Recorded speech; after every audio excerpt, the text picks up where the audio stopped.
तो देखिए net not gate के बारे में मैं कुछ बात बता दूं कि नॉट का मतलब ये है कि आपके पास जो है, ठीक है ना, वो नहीं चाहिए, यानी कि उसके बदले हुए में चाहिए। अब आप ध्यान दो कि आपके पास दो ही तो लॉजिक होते हैं, ये 1 यानी कि लॉजिक हाई और 0 यानी कि लॉजिक लो। तो मुझे अगर 1 आपने इनपुट दिया तो मुझे 1 नहीं चाहिए, तो क्या आउटपुट आएगा, 0 आ जाएगा। और अगर मैं 0 देता हूँ तो जो है वो नहीं चाहिए, तो जो दिया 0 नहीं चाहिए तो आपको यानी कि 1 आ जाएगा। कहने का मतलब ये है कि अगर आप 1 इनपुट देते हो तो 0 आंसर मिलेगा, और 0 इनपुट देते हो ये तो 1 आंसर मिलेगा। यानी कि जो भी इनपुट आप देते हो वो उसे रिवर्ट कर देता है या रिवर्स कर देता है या उसे पलट देता है। तो ये एक चीज़ आपकी नॉट गेट के अंदर में आती है। ऐसा गेट जिसमें ये प्रॉपर्टी होगी, ये लॉजिक लगा होगा, वो आपका नॉट गेट कहलाएगा। इसका जो सिंबल होता है वो इस तरह से होता है, एक ट्राइंगल बना करके, और इस तरह से इसको रिप्रेजेंट किया जाता है। इस ट्राइंगल में जो है वो देखिए कभी कभी इसमें एक सर्कल भी बना दिया जाता है, ठीक है ना। कुछ लोग कहते हैं कि ट्राइंगल सर्कल दोनों बनाने चाहिए। केवल नॉट अगर बनाना है तो आप दोनों में से कुछ भी बना सकते हो, लेकिन ज़्यादा बेटर है कि आप यही वाला सिंबल यूज़ करें, एक ट्राइंगल और एक सर्कल। क्योंकि आगे चल के जब हम कॉम्प्लिकेटेड सर्किट्स में पहुंचेंगे तो हम एक सर्कल का ही इस्तेमाल, छोटे से सर्कल का इस्तेमाल कर दिया करेंगे, और उससे आपका नॉट गेट उससे रिप्रेजेंट हो जाया करेगा। मतलब आगे आने वाले टाइम में ये ट्राइंगल हटा के किसी और के साथ जब कॉम्प्लिकेटेड सर्किट होने लगेंगे तो उस केस में ये हटा के केवल 0 लगाना ही सफिशिएंट हो जाएगा कि यहाँ पे हमने नॉट गेट अप्लाई कर दिया है, ठीक है ना। तो इसलिए आप ये बात ध्यान से समझ लें कि ट्राइंगल और एक सर्कल, इसी तरह से आप इसके सिंबल को बनाएं। इसका इनपुट, ये भी बात एक मान देखने वाली है कि इनपुट इसका एक ही हो सकता है, क्योंकि अगर 2 चीज़ें आप इनपुट में दे देंगे या 3 चीज़ें दे देंगे, मोर देन 1 दे देंगे, तो उनका वो क्या करेगा, कुछ नहीं करेगा। भाई पलट सकते हो तो एक ही चीज़ को तो पलट सकते हो। तो इसलिए नॉट गेट का हमेशा ध्यान रखिए कि 1 इनपुट, ठीक है ना, और 1 ही आउटपुट होता है, इसमें कोई फेरबदल नहीं कर सकते। जैसे आपने और गेट में पढ़ा, तो और गेट में ये था कि आप देखिए कर्व बनाया करिए सही से, है ना। और इसमें आप 2 3 4 5 कुछ भी दे सकते हो, 3 वाला तो हमने पढ़ा भी था। और एंड गेट में भी आपने देखा कि 3 इनपुट वाला भी देखा, 2 इनपुट वाला भी देखा। लेकिन नॉट गेट जो है वो हमेशा एक इनपुट पे ही होता है। तो आउटपुट तो सबके एक एक होते हैं, लेकिन इनपुट जो है यहाँ पे मल्टी इनपुट हो सकते हैं, लेकिन नॉट गेट में केवल एक ही इनपुट होता है। सबसे पहले निकालिए डेफिनीशन एंड लॉजिक। देखिए नॉट गेट वह गेट है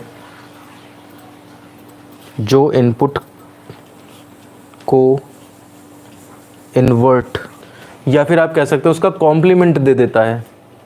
ये 1's कॉम्प्लीमेंट ही तो है, 1 को 0 में और 0 को 1 में इंटरचेंज किया ब्रैकेट में, या कॉम्प्लीमेंट करता है। नेक्स्ट पैरा में, अर्थात यदि इनपुट लॉजिक 0 हो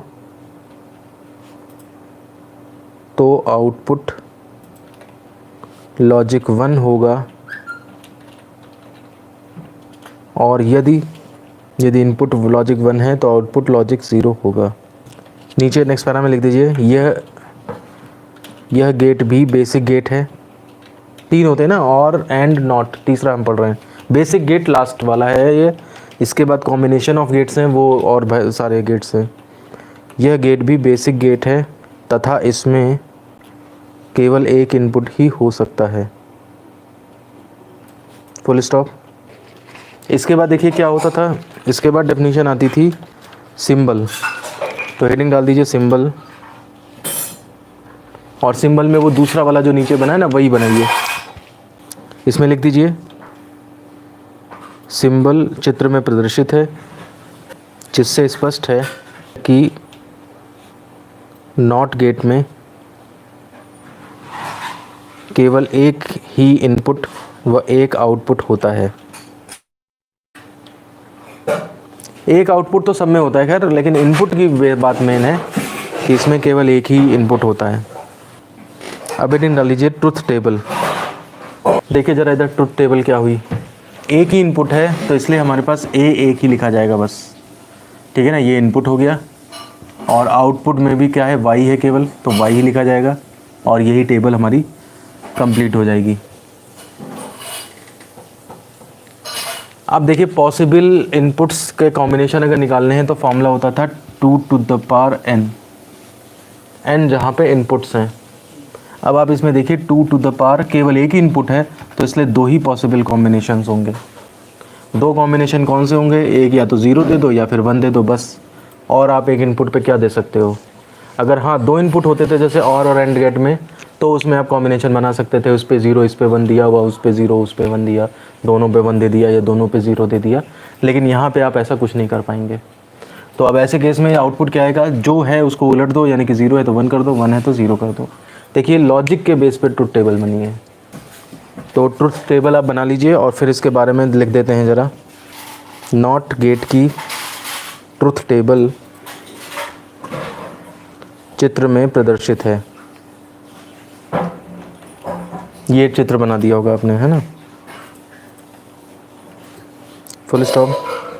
चूँकि नॉट गेट में केवल एक ही इनपुट है अतः इसमें इनपुट्स के पॉसिबल कॉम्बिनेशंस, ये देखिए मैंने निकाल के दिखाया था, लिखने की ज़रूरत नहीं है, मैंने बता दिया था बस। पॉसिबल कॉम्बिनेशंस दो ही हो सकते हैं, ब्रैकेट में 0 तथा 1। अब इसके बाद ट्रुथ टेबल को हमेशा एक्सप्लेन भी किया जाता है, ठीक है ना। आप इसमें केस फर्स्ट लिख के दिखा दीजिए, when a equal to 0 y equal to 1। Case second लिख दीजिए, when a equal to 1 y equal to 0। हालांकि यूज़लेस सा लगता है, लेकिन अगर आपके पास केवल ट्रुथ टेबल पूछ दी जाए 2 नंबर में या, तो आप कम से कम इतना तो लिख के आएंगे ही। अब हेडिंग डालिए not operation and Boolean expression. ये हेडिंग सब मैंने और गेट में डलवाई थी, इसीलिए मैं उनको बोर्ड पे नहीं लिख रहा हूँ। तो देखिए मैं बता दूँ इसमें कि जो नॉट ऑपरेशन है उसे y इज इक्वल टू, जैसे है ना, इसको a का आपने नॉट लिया तो इसको a के ऊपर बार लगा के लिखते हैं, ओवर बार कहा जाता है इसे, लेकिन आप a बार ही लिखें बोलेंगे उसे, वास्तव में नाम उसका ओवर बार होता है, मतलब ऊपर से जो लगा हुआ है। तो इसका बूलियन एक्सप्रेशन बन जाएगा, आप a में का बार ले लो आपको आउटपुट मिल जाएगा। ये बूलियन एक्सप्रेशन है, ये और ऑपरेशन है। लिखिए नॉट ऑपरेशन को ओवर बार द्वारा, जैसे वहाँ पे और में प्लस का सिंबल था, एंड में मल्टीप्लाई का सिंबल था डॉट का, और यहाँ पर क्या है बार का सिंबल है, को ओवर बार द्वारा प्रदर्शित किया जाता है। ब्रैकेट में एग्जांपल a बार ऐसे करके दिखा दीजिए। नीचे लिख दीजिए बूलियन एक्सप्रेशन निम्न होगा, y is equal to a bar. जब बूलियन अलजेब्रा आगे आएगी ना तो उसमें ये सब काम आएंगे आपके, इसीलिए ये सारी चीज़ें बताई जा रही हैं। इसके नीचे समझा दीजिए, अगर मैंने 0 का बार लिया, 0 का बार लिया तो 1 आ जाएगा, 1 का बार लिया तो 0 आ जाएगा। अब हेडिंग डाल दीजिए नॉट गेट का वैद्युत तुल्यांक, electrical equivalent of not gate. इसमें अब हमें ये देखना है कि इलेक्ट्रिकली जब हमारा 0 हो तो बल्ब जल जाए, मतलब कि ओपन हो, 0 बार इक्वल टू 1 है, 1 बार इक्वल टू 0 है। इसका मतलब ये हुआ कि 0 जब इनपुट देंगे, यानी कि की को आप ओपन रखोगे और आपका बल्ब ग्लो कर जाए, और जब आप की को क्लोज़ कर दो तो आपका बल्ब जो है वो ऑफ हो जाए। मतलब ये तो ऐसा हो गया कि आप स्विच ऑन कर रहे हो तो बल्ब नहीं जल रहा है, आप स्विच ऑफ कर रहे हो तो जल रहा है बल्ब। ये चीज़ कैसे पॉसिबल होगी, दिमाग लगाइए थोड़ा। एक बार एक बच्चे ने मुझे ये बताया था कि स्विच उल्टा लगा दो, जैसे घर में होता है ना, नीचे दबाने पे, नीचे दबाओ तो ऑन हो जाता है, तो उसने कहा स्विच उल्टा लगा दो तो वो उल्टा हो जाएगा। लेकिन वो चीज़ गड़बड़ है ना, आपको यहाँ पे सर्किट ब्रेक, की ओपन का मतलब है सर्किट ब्रेक है, और आपका बल्ब जल जाए और सर्किट क्लोज होने पे बल्ब बुझ जाए, ये चीज़ चाहिए। तो वो एक आंसर जो है वो ट्रिकी हो सकता है, उल्टा स्विच लगा दें, लेकिन वो यहाँ पे काम नहीं करेगा। वो पंखे के लिए तो सही हो जाएगा, आप उसको ऐसे कर रहे हो, यूँ दबा रहे हो, उल्टा दबा रहे हो तो वो खुल जा रहा है, और खोलने के लिए दबा रहे हो तो बंद हो जा रहा है। जैसे नहीं, डोरबेल का देखा है कुछ लोगों ने, आपने उल्टी लगवा लेते हैं वो डोरबेल, जहाँ पे ये समस्या होती है ना कि परेशान करने के लिए बच्चे दबा जाते हैं। तो जैसे ही जब बच्चे आते हैं, देखते हैं जैसे परेशान करने वाला आएगा तो देखा गया अरे ये तो वो पहले से ही बंद है। या लाइट कभी जला देते हैं ज़बरदस्ती आके लोग, बाहर की लाइट है, जैसे मान लिया 100 वाट का बल्ब लगा हुआ है, पुराने ज़माने में होता था, परेशान करना है तो क्या किया, बाहर ही स्विच था उसका लाइट का, उन्होंने जला दिया रात में 2 बजे। अब 2 बजे जला दिया या दिन में जला दिया किसी ने, पता भी नहीं लग रहा है कि जल रहा है, और बिजली खर्च हो रही है। तो ऐसे केस में लोग क्या करते थे कि बाहर जो स्विच लगवाते थे वो बंद वाला स्टेट में लगवाते थे, उल्टा करके, तो लोग जब आते हैं तो देखते थे अरे बल्ब तो पहले ये स्विच तो बंद है, तो क्या खोलना इसे, तो इससे जो है थोड़ा सा धोखा दिखा जाते थे। हाँ, यहाँ पे जो बात है मैं उसको समझा देता हूँ आपसे। यहाँ पे आप लोगों को शॉर्ट सर्किट का कंसेप्ट सीखना पड़ेगा, ठीक है ना। शॉर्ट सर्किट में क्या होता है कि इसमें एक रूल काम करता है कि करंट जो होती है वो हमेशा लीस्ट रेजिस्टेंस या लोअर रेजिस्टेंस पाथ को फॉलो करती है। मतलब कहने का है कि अगर करंट ये आ रही है 5 एम्पियर और इसको 2 रास्ते दिख गए, यहाँ पे एक का रेजिस्टेंस कम है और एक का रेजिस्टेंस ज़्यादा है, तो उस केस में इसका ज़्यादातर हिस्सा उस हिस्से में जाएगा जहाँ पे रेजिस्टेंस कम है। समझ में आ रहा है आपको क्या बोल रहा हूँ मैं। और ये आप किसी भी न्यूमेरिकल में देख लेना, ये चीज़ कोई ऐसी नहीं है जो उसके लिए कोई वो। और तो जैसे मान लिया सपोज़ करिए 4 एम्पियर इधर चली गई और 1 एम्पियर इधर चली गई। ये बात आप दिमाग में रखिए हमेशा, करंट हमेशा लोअर रेजिस्टेंस पाथ को फॉलो करती है। अब इसमें केस ये बनता है कि अगर ये रेजिस्टेंस बहुत ही कम हो जाए इसके मुकाबले, तो उस केस में क्या होता है कि सारी की सारी करंट जो है वो आपकी ये इसी पाथ पे आ जाएगी। 5 एम्पियर यहाँ पे आ जाएगी, हाई रेजिस्टेंस वाले पाथ पे कुछ भी नहीं आएगी। 5 की 5 एम्पियर उधर चली जाएगी और यहाँ पर मतलब आप मान के चलो 5 का 0.01 इधर आ गया, 4.99 उधर आ गया, तो ऑलमोस्ट सारी करंट जो है उधर चली गई, इधर कम रह जाएगी। जैसे मान लिया सपोज़ करिए स्विच है यहाँ पे लगा हुआ और यहाँ पे जा कर के वो आपका एक बल्ब जल रहा है यहाँ पे कमरे में, तो इसका मतलब यहाँ से करंट जा रही है और जा रही है, ये हाई रेजिस्टेंस है, रेजिस्टेंस ज़्यादा है बल्ब के फिलामेंट का, फिर वहाँ से लौट के ये सर्किट पूरा हो रहा है, ऐसे करके करंट सर्कुलेट हो रही है। अब किसी भी वजह से क्या हो जाए, तार गर्म हो जाए या पुराना हो जाए या कुछ हो जाए, ये तार ऐसा फैला के नहीं रखते हैं, ये बिल्कुल चिपके साथ में चलते हैं। किसी भी वजह से या छिपकली या कोई चूहा कुतर दे और इस वजह से ये तार छिल जाए, ये भी छिल जाए, तो उस केस में क्या हो जाएगा, ये आपस में कनेक्शन बन जाएगा। जब चिपके होंगे तो दूर दूर है तो दिक्कत नहीं है, चिपके हैं और छिल गए बीच में तो ये जॉइंट बन जाएगा। अब आप देखिए जब करंट यहाँ से चलेगी, यहाँ पर आकर के 2 रास्ते बन जाएंगे, एक तो बिल्कुल लो रेजिस्टेंस का पाथ और एक यहाँ पे हाई रेजिस्टेंस का पाथ। कुछ समझ में आ रहा है क्या बोल रहा हूँ। तो ऐसे केस में क्या होगा कि करंट फिर हाई रेजिस्टेंस के पाथ पे नहीं जाएगी और सारी की सारी करंट जो है लो रेजिस्टेंस के पाथ से फिर वापस लौट आएगी। तो हमारा सर्किट जो पहले इतना लंबा था वो सर्किट अब छोटा सा ही रह गया। इसी को कहा जाता है शॉर्ट सर्किट होना। सर्किट शॉर्ट होना मतलब छोटा हो जाना, छोटा ही वही मतलब है जो नाम से पता लग रहा है। बस ऐसे केस में क्या होगा कि वो सर्किट हमारा वहाँ पे नहीं जाता, इसी रूल को फॉलो करते हुए लोअर रेजिस्टेंस पाथ पे वो सारा का सारा आ जाता है, उधर कतई नहीं जाता। या फिर अगर जाता भी होगा तो इतना कम जाता होगा कि उससे वो बल्ब ना जल पाएगा ना कुछ कर पाएगा। अच्छा, इस शॉर्ट सर्किट से फिर क्या घटनाएं घटती हैं वो बात की बात है कि मतलब आपका जो है वो अब इस वायर को देखिए आप, ये वायर कितनी करंट होल्ड कर सकता है। तो वायर्स जो हैं वो ज़्यादा से ज़्यादा 2-3 एम्पियर, 4 एम्पियर, 10 एम्पियर, 15 एम्पियर, उसी हिसाब से वायर मोटे होते चले जाते हैं वो ये एम्पियर। अब यहाँ पे देखिए I=E/R ये फॉर्मूला होता है और आपका यहाँ पे क्या हुआ है, वोल्टेज तो 220 आ रहा है, लेकिन रेजिस्टेंस यहाँ पे आपका सपोज़ करिए मान के चलिए 1 ही एम्पियर हो गया, 1 ओम ही हो गया, 1 ओम भी वैसे ज़्यादा है, तो आपका 220 एम्पियर की करंट बन जाएगी। जो नॉर्मल AC वगैरह भी होते हैं वो 15-20 एम्पियर से ज़्यादा की करंट नहीं चल लेते।